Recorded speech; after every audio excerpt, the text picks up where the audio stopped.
اس ایسی چیز کا نام بتائیں جو خدا کے لیے نہیں ہے، کہ وہ کون سی جگہ ہے جہاں اللہ موجود نہیں ہے۔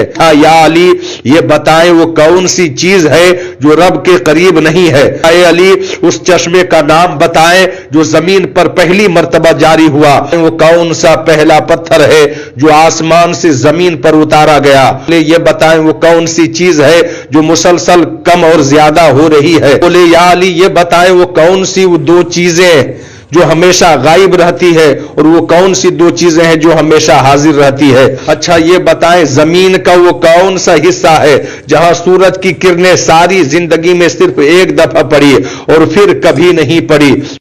زندہ رہنے کی پہچان سانس لینا ہے، کیا کائنات میں کوئی چیز ایسی بھی ہے جو سانس لیتی ہے مگر زندہ نہیں؟ علی وہ کون سی چیز ہے جس کا خالق خود اللہ ہے مگر اسی کے بارے میں خود سوال بھی کرتا ہے؟ بیت اللہ کا طواف تو ذی حیات کرتے ہیں، لیکن اس بے جان چیز کے بارے میں بتائیں جس نے بیت اللہ کا طواف کیا۔ یہودیوں کی جماعت اپنے دانشور راس الجلود کی قیادت میں امام علی کے پاس آئے اور بولے اے علی ہم لوگوں نے آپ کے علم کا بہت چرچا سنا ہے۔ حضرت علی مسکرا کر بولے تو کیا اس بات کی تصدیق کرنے آئے ہو؟ راس الجلود بولا ہم آپ سے چند سوالات کریں گے، آپ کو ان کا جواب ہماری کتاب توریت سے دینا ہوگا، اور اگر آپ نے سب کے سامنے ان سوالات کا ٹھیک جواب دے دیا تو ہم آپ کو باب العلم مان لیں گے۔ مولا علی نے یہودیوں کا چیلنج قبول کر لیا اور بولے اگر میں تمہارے سوالات جو کہ میں ابھی تک جانتا نہیں ہوں کہ کیا ہے ان کے جواب دینے میں کامیاب ہو گیا تو کیا تم لوگ اسلام قبول کر لو گے؟ یہودی اس بات پر آمادہ ہو گئے کہ اگر ان کے تمام سوالوں کے جواب انہیں توریت سے مل گئے تو وہ یہودی مذہب چھوڑ کر اسلام قبول کر لیں گے، اور یہ اس بات کی دلیل ہوگی کہ جن سے آپ نے علم سیکھا ہے وہ یقیناً اللہ کی طرف سے بھیجے گئے نبی ہیں۔ دونوں فریقوں میں معاملات طے ہو گئے اور سب لوگوں کو بلا لیا گیا تو یہودیوں کی طرف سے راس الجلود چہرے پر فاتحانہ مسکراہٹ لے کر فاتح خیبر سے علم کے تکبر میں بولا اے علی اس ایسی چیز کا نام بتائیں جو خدا کے لیے نہیں ہے۔ یہودی یہ جانتے تھے کہ مسلمانوں کی کتاب میں درج ہے کہ ہر چیز خدا کے لیے ہے اور اس بات کا جواب باب علم کے لیے دینا ناممکن ہوگا۔ مجمع میں بیٹھے تمام افراد سوچ میں ڈوب گئے کہ کائنات میں کوئی ایسی چیز بھی ہے جو خدا کے لیے نہ ہو۔ تب مولا علی نے بغیر کسی توقف کے فرمایا تم جاننا چاہتے ہو وہ کون سی چیز ہے جو اللہ کے لیے نہیں ہے تو اس کا جواب شرک ہے۔ اس کا جواب شرک ہے، اللہ ہر قسم کے شرک سے پاک ہے۔ تمام مجمع جو بیٹھا سن رہا تھا بے ساختہ واہ واہ کہہ اٹھا۔ تو راس الجلود نے دوسرا سوال کیا اور بولا اے علی یہ بتائیے کہ وہ کون سی جگہ ہے جہاں اللہ موجود نہیں ہے؟ مولا علی بولے ہر جگہ موجود ہے۔ اس پر راس الجلود بولا اس سوال کا جواب آپ ہمیں ہماری کتاب سے دیں۔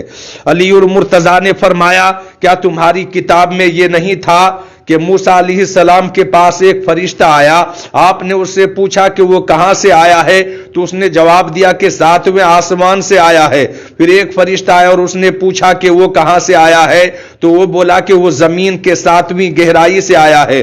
موسیٰ علیہ السلام نے دونوں سے سوال کیا تمہارے قریب وہاں کون تھا تو وہ بولے ہمارے قریب وہاں ہمارا رب تھا۔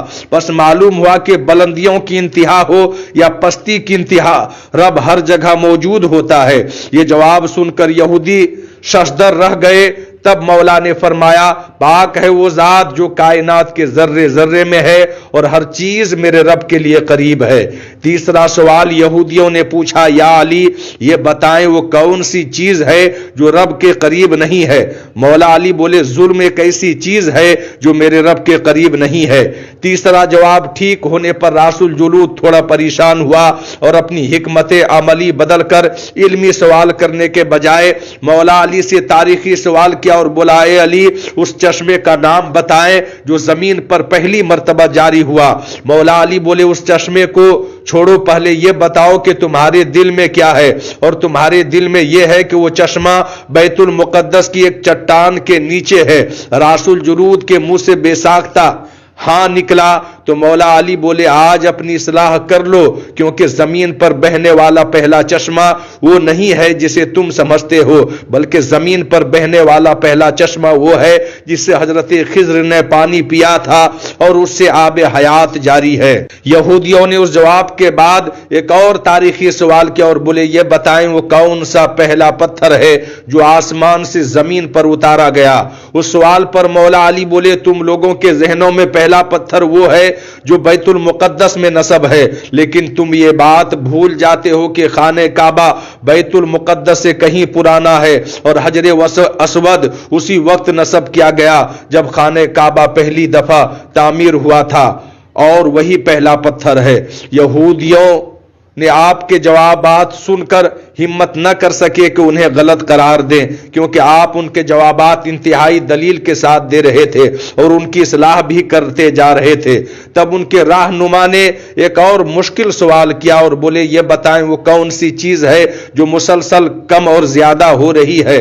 مولا علی بغیر کسی توقف کے بولے تم اپنے ماہ و سال پر غور نہیں کرتے کہ ہر دن اور رات آنے والے دن اور رات سے پہلے مسلسل کم ہوتی ہے اور پھر مسلسل زیادہ۔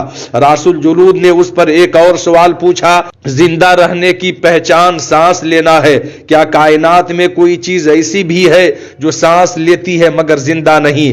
حضرت علی نے فرمایا جانتے ہو نہ کتاب میں لکھا ہے کہ صبح جب نکلتی ہے تو سانس لیتی ہے، حالانکہ صبح کے پاس نہ روح ہے اور نہ جان۔ یہ سن کر وہ جلدی جلدی بولا اچھا یہ بتائیں زمین کا وہ کون سا حصہ ہے جہاں سورج کی کرنیں ساری زندگی میں صرف ایک دفعہ پڑی اور پھر کبھی نہیں پڑی؟ مولا علی نے فرمایا موسیٰ علیہ السلام نے جب دریا کو اپنے عصا سے دو ٹکڑے کیا تو اس زمین پر سورج کی کرنیں پہلی دفعہ پڑی، اور جب آپ گزر گئے اور پانی نے وہ راستہ بند کر دیا تو پھر اس جگہ سورج کی کرنیں دوبارہ کبھی نہیں پڑی۔ اگلا سوال یہودیوں نے یہ کیا بولے یا علی یہ بتائیں وہ کون سی وہ دو چیزیں جو ہمیشہ غائب رہتی ہے اور وہ کون سی دو چیزیں ہیں جو ہمیشہ حاضر رہتی ہے؟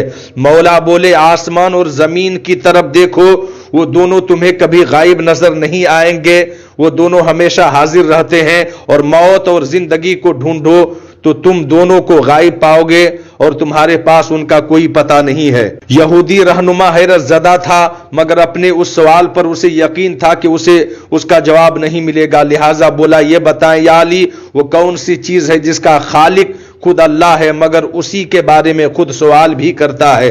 مولا علی بولے موسیٰ علیہ السلام کے عصا کا خالق خود اللہ ہے، اور اس عصا کے بارے میں اس نے خود موسیٰ سے سوال بھی کیا اور پوچھا موسیٰ یہ آپ کے ہاتھ میں کیا ہے؟